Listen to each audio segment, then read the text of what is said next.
حدیث نمبر 276 276 عن ابی ہریرہ رضی اللہ عنہ قال قال رسول اللہ صلی اللہ علیہ وآلہ وسلم انما جعل الامام لیؤتم به.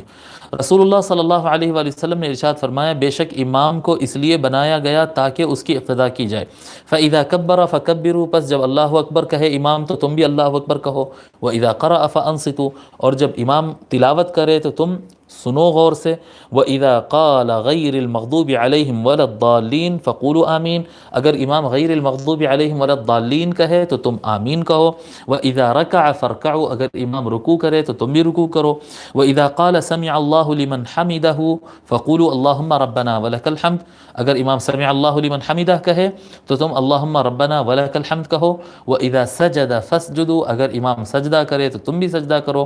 وَإِذَا صَلَّى جَالِسًا فَصَلُّوا جُلُوسًا أَجْمَعِينَ، اور اگر امام بیٹھ کر نماز پڑھے تو تم بھی سب کے سب بیٹھ کر نماز پڑھو. رواہ ابن ماجہ.